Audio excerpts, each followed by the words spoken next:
it kind of has to do with some of the stuff we talked about before. But before I get into that, I need to talk about something sort of serious. Everybody knows that I've got a background in my military background, rules and uniforms and rules about uniforms, and actually, Jim and Phyllis don't really know what I'm about to talk about. We were going over this slide, and I kind of saw the something serious thing, and I said, "Yeah, I'm just talking about something serious." And keep going, and luckily they didn't kind of ping me on it. So, so I do have something sort of serious to talk about. You know, we've got this great venue here. We've got opportunity to have our meeting here in Belmont, and they've got their own rules. You know, they've got their dress codes and their uniforms and things. And you know, we've got a couple of people, and unfortunately, one of them couldn't make it, and the other one had to leave early. That they always are breaking the uniform rules, doing their own thing, right? Greg Wells comes in his tiger stripe shorts, like just getting back from the Auburn game. Bob Caines he doesn't have tiger stripe, you know, and it's killing me because Jim and Phyllis, I got to hear about it afterwards. I get an earful. Why is it that Bob Caines doesn't own a pair of pants? Why is it that Greg Wells has got to wear tiger stripe shorts? Well, the truth is that Jim and Phyllis have a special place in their heart for the people that break rules. They don't like to admit it, but they're a little bit of rule breakers themselves. I mean, Phyllis was a flower child. Jim was a hippie when he came back from Vietnam. I don't even want to talk about the rules he broke in Vietnam. Let's keep that off the record. But Patco strike. So they have a special place in their heart for people that break rules. And I think that's important. I think really the Greg Wellses and the Bob Caines that are breaking the pants rules are doing something good. So what I say is that we need to start concentrating on breaking. Wow, that's not good timing. We need to start concentrating on breaking some rules. Now, nobody doubts that we live in times that are changing times, right? Economic times are in turmoil, social problems, political problems. And during those times, the rules change. So we got to change.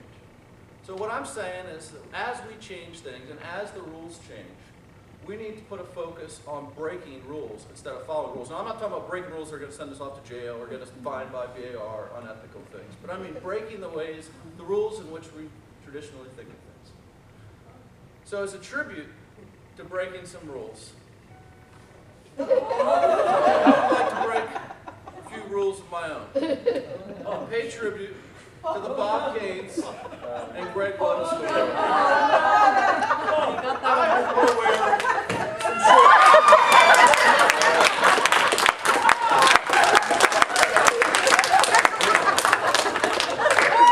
Talk about breaking some rules.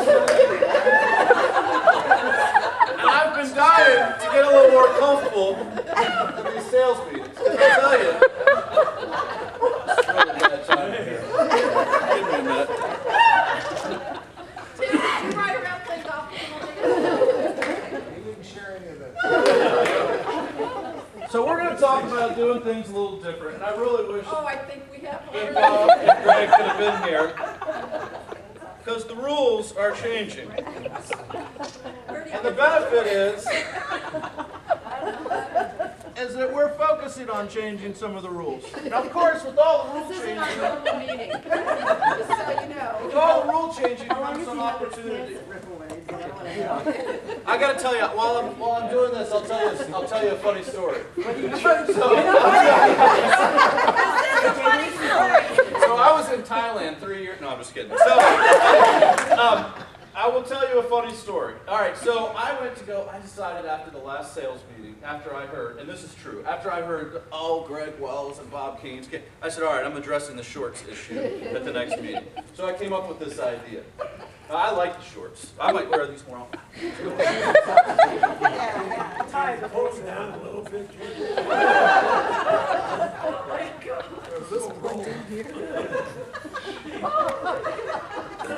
Disturbing, I think. Why are they rolling around? They need to be a little longer. All right. I was going for some. So much. Let's go for it. just want to know, what did the women do? Where do you JJ reminded me of a good news, bad news joke. No. Let me You're not going to do it too. tell you a good news, bad news joke. Do we have a minute? Yep. These guys are on this Viking ship, and you know how they do it, they have these boom, boom, boom, you know, on the rows. And anyways, the leader, the main leader comes down, he says, I got some good news for you guys and bad news. And the guy says, he says, well, what's the good news? He says, well, tonight the king's on board and we're going to all party and have a wonderful time. Jeez, that sounds great. What's the bad news? The king wants to go water skiing tomorrow.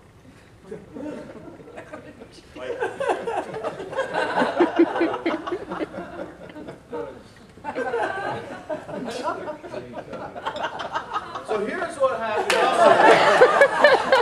Here's what happened when I went to go get my pants altered. So I go to the tailor in Countryside and I say, look, I need you to take these pants that I got at Costco.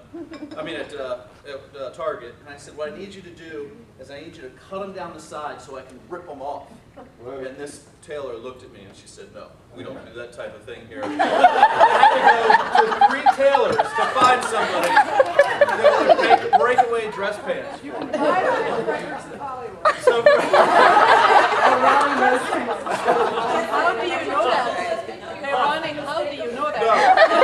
But I will say that the tailor, Taylor and Ashburn, they do great work. They'll do anything. So if anybody saw this, it's a symbol for change. Makes sense. Okay? Change is coming, I promise you. But this is going to be good. All right, so first thing I want to talk about is something called the Johari Window. I talked about this a little bit with some other people, and this will try and relate a little bit to what we were talking about earlier. When does blind kick in? No, don't worry. This is as far as it goes. So this is, I'll call selfish sharing. Now this is two gentlemen named Joe and Harry, hence Johari. Joseph Luft and Harrington Ingram in the 1950s were social psychologists that came up with this concept. All right, I call it selfish sharing. Somebody else might call it that, but that's how I kind of think of it. So real quick, how this works is this is the open area, which is known to everybody, known to self, known to others. This is public knowledge, okay? This is unknown to self, but known to others. Like I have bad breath, or I made a really bad decision by ripping my pants off at the sales meeting. Not known to me, maybe known to others. All right. Down here is unknown to others, but known to self. Okay? And then down here is unknown to both self and others. All right? So what does this mean? So the object of the game here is to increase the open window of information. All right? What is known? We want to increase what is known. All right? So the first step is what's called self-disclosure. So an example of this would be a Tuesday tour. Okay? Debbie Melia and Tim Melia take us out and they show us their house. Now a lot of people I think probably look at that. I have no evidence of this, but that people look at this as they're doing them a favor. You know, yeah, I'm going out and supporting Amelia's, you know, but I'm not really getting anything out of it. I'm just supporting them. I would submit that that's not accurate. But what they're doing is they're doing self-disclosure. Okay, they're telling people how they price the house. You know, when I went in there, I went in last week. We learned about we learned about pipe stem lots. Learned about the shower. It was Carpet Keepers does that shower thing, right? Where they clean the shower with bleach. They made it look great. You know, talked a little bit about that. Dina Azam talked about her idea for putting up chalk downstairs in the basement to make the homeschool. They had some homeschool there to kind of make it look interactive. So this was the self-disclosure portion of it. Now the next portion is to ask for feedback. So what do? We ask for feedback. Is the house priced right? Is it priced wrong? Is the pipe stem, how do I address the pipe stem issue? What should I do in the basement? What should I do upstairs? What do you think the best-selling features are? What do you think things I need to work on? How do you like the backyard? Whatever. Okay, so what happens then is this open area increases, but the only way it increases is through self-disclosure. So the only way to get this process started is by sharing information. But to be honest, the real reason that you're sharing information is because you're looking for information for yourself. Okay, so when you share information, what's known to others increases. But the other thing, if you ask the feedback, when you share information, what's unknown to you decreases. Because now that open information is bigger. But the real gold in all this is what's called insight. Is the information that you didn't know, nor the other people didn't know before that meeting. So they get together, and they talk about things in a way that they both realize stuff and they both move forward. Now this is impossible without human interaction. This is the big problem with technology. Now we can simulate this, we can do all sorts of things to try and bring people together. There's chat rooms, there's things that make, I'm not going to say technology doesn't help with it, but really this happens with human interaction. And this is, I think, what we all know intuitively at the core of our business is what makes us successful. So when we talk about things like going to tours, this is really what we're talking about. We're not talking about helping somebody out. We're talking about improving their business, improving your own business, improving your knowledge of the market, and hopefully, once in a while, coming up with something that's new that nobody thought about. So I would say that as a first thing. Another thing is, and this is what you'll see coming out in the future a little bit, is I really want somebody to give me their listing presentation. I've asked some people about that. We'll talk about that for just a second. So, listing presentation, hand over listing presentation. People, absolutely not. I'm not giving you my listing presentation. That's mine. That's the self-disclosure part of it. Now, if you hand me the listing presentation, I can get feedback. I can bring this up in a group setting. I can bring it up in a meeting, and I can get information for you to make what's unknown to yourself, what you don't know about your listing presentation, more powerful. Now, everybody has to take this input at some point in time. I mean, if you have a listing presentation that hasn't changed in the last 15 years, then a lot of it's going to be outdated and not applicable anymore. So by taking this cycle, by taking this system and using it for our own benefit, we can improve our own as well as the company and collectively our progress. So I would ask you, as we start thinking about things in the future, we start talking about change, and people do a great job of this on a daily basis. I've seen people share tons of information already. I'm not suggesting that we don't share information. I just think that if we consciously think about it in these terms, it might be helpful to make the decision of when should I share or when should I not share. So I'm not saying that we don't share. We do a great job already. But this, I think, thinking about it in this framework can really help people think about what they need to share and make decisions on sharing information that maybe they wouldn't have shared in the past. You know, you look at companies like Google, they do this all the time. They create stuff, they share it for free, their self-disclosure, and they ask in tons of questions looking for feedback. They make their own product better. So obviously this cycle doesn't work unless you ask for feedback. So if you're just sharing information, you don't ask anybody what they think, then you're not going to learn it. You might help other people out, you're not going to help yourself out. So that's the first thing I would say. Now for us, what we're going to do here, change is coming. What we're going to do here to incorporate some of this so that we're practicing what we preach is what we're asking for your feedback from this sales meeting. Now you'll get an email from it. It's a survey you fill out online. It'll take you about 5 minutes.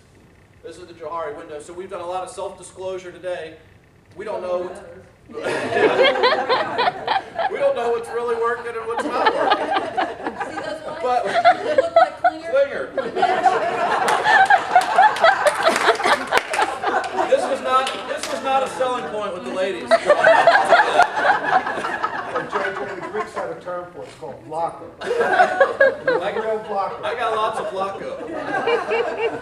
So we're going to send this survey out to you guys to your email. Please look for it and just take a few minutes and fill it out.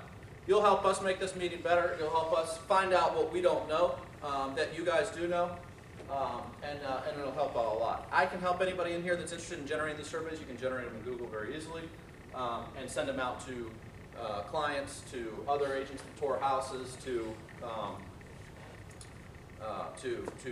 other agents, all sorts of things. So this is one way that we're going to do it with ourselves. So enough about that.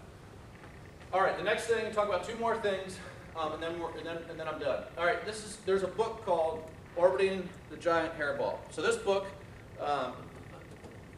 is a great book, and it's just my size. So it takes not much time to read. It's written by a guy named Gordon McKenzie. He was an executive with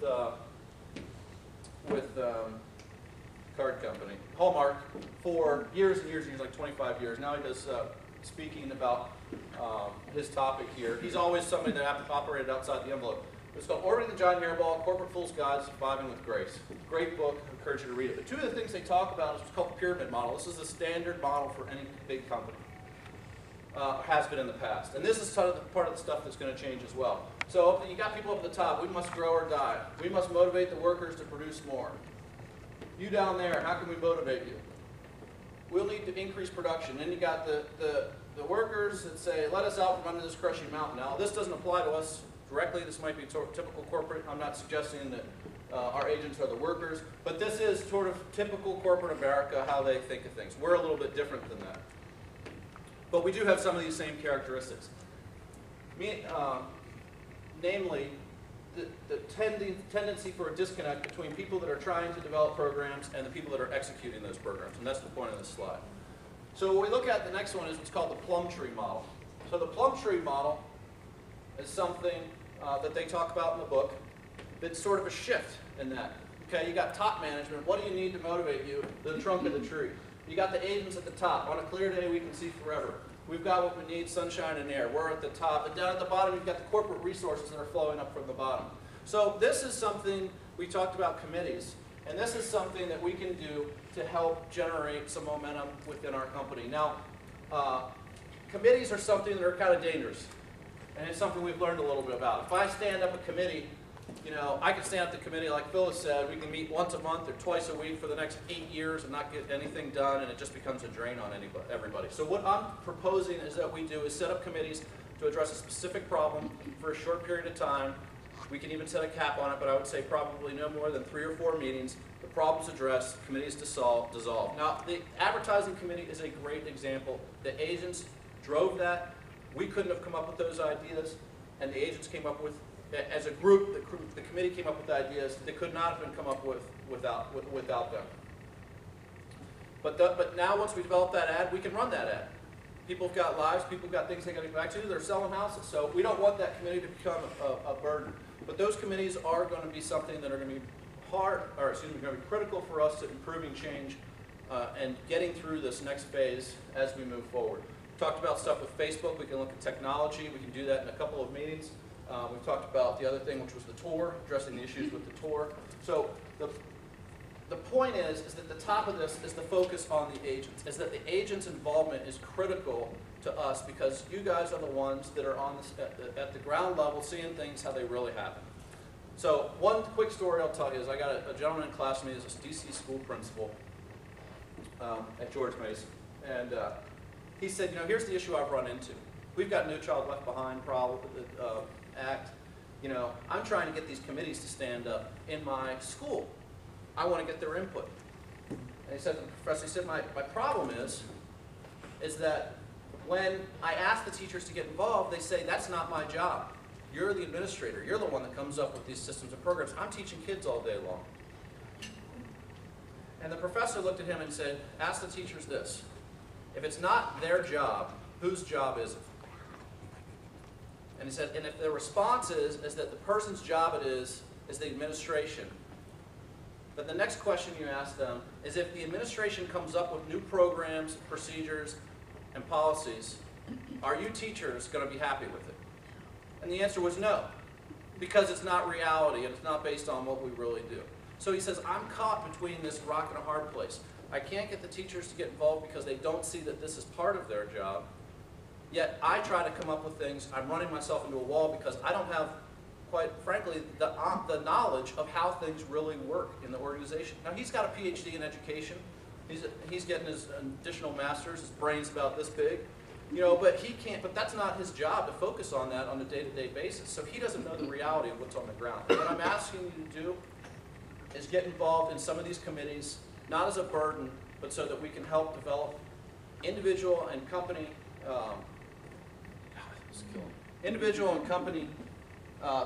policies that make sense for agents. So with that, those are my only 2 slides. Not really sure why this is doing this, but are there any questions besides my pants? All right, I'm going to run through a couple of. I said to JJ today, I said, you know, how many suits did you buy? I said, they're really nice, because he had a new one on the last time. And he said I bought like a 1.5 suit. Yeah, you know what I'm talking about now, right?